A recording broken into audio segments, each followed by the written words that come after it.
Dear friends, అందరికీ నమస్కారం. American tariffs గురించి ఇప్పుడు కొన్ని విషయాలు మనం మాట్లాడుకుందాం. అమెరికా టారిఫ్స్ గురించి అమెరికాకు ఇదే ఆలోచన ఒక 40 సంవత్సరాల క్రిందట వచ్చినుంటే చాలా బాగుంటుండే.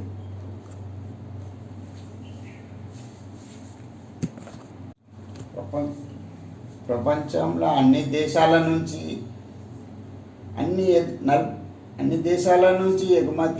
దిగుమతి చేసుకోవడము 40 సంవత్సరాల కిందట ఈ ఆలోచన వస్తే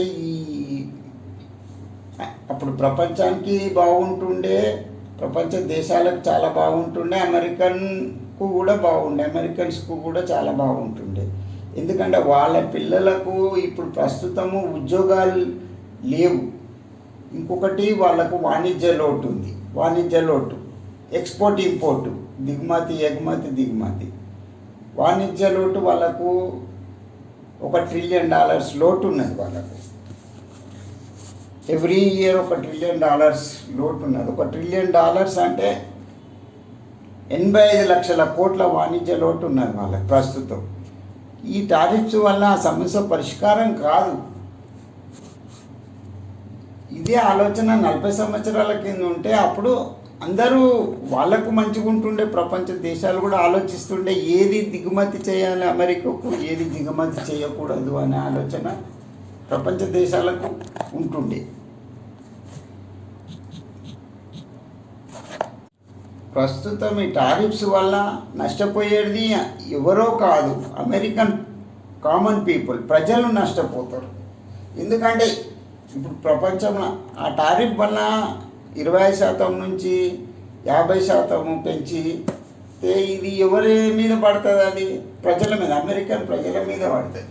ఒక $100 వస్తువు నేను $125 చేస్తే ఇప్పుడు ఎవరైనా ప్రపంచ దేశాలు $125కి అమ్ముతారు. అది నువ్వు $100 $75 అమ్మరు. వాళ్ళ టారిఫ్ వల్ల $125 అమ్ముతారు. $125 అమెరికన్ ప్రజలే కట్టాలి, వాళ్ళే కట్టాలి ఆ డబ్బులు.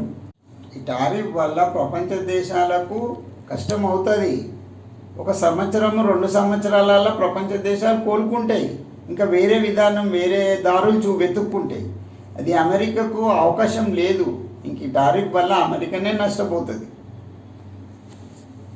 అమెరికన్ ప్రజలకు ఇప్పుడు వాళ్ళ పిల్లలకు జాబులు కావాలి. ఈ వాణిజ్య లోటు $1 ట్రిలియన్, $1 ట్రిలియన్ వాణిజ్య లోటు వాళ్ళు పూడ్చుకోవాలి. అది చిన్న విషయం కాదు. పిల్లలకు జాబులు కావాలంటే, వాళ్ళకు ఉద్యోగాలు కావాలంటే ఇప్పుడు అక్కడ పోయి ఎవరు కంపెనీ పెడతారు? అక్కడ అమెరికన్ కంపెనీసే ఇక్కడ వచ్చి వాళ్ళ కంపెనీస్ ఇక్కడ వచ్చి పెడుతున్నారు, వాళ్ళ కంపెనీసే ఇక్కడ పెడుతున్నాయి. వాళ్ళ ఎన్నో బ్రాండెడ్ కంపెనీస్, నైక్ అంటూ ఎన్నో ఉంటాయి కదా. నైకు, ఈరోజు కోకా-కోలా, యాపిల్,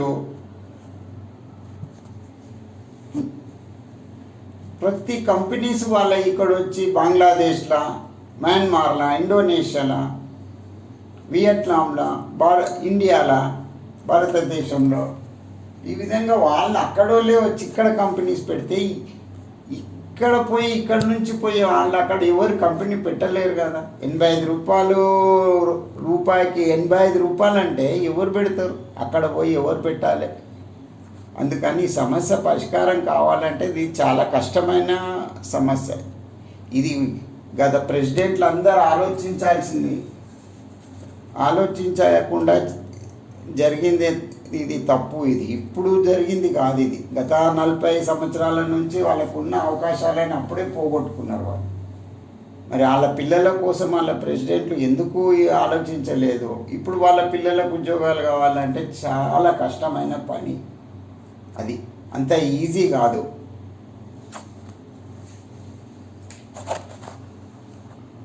థ్యాంక్ యూ. మళ్ళీ కలుద్దాం.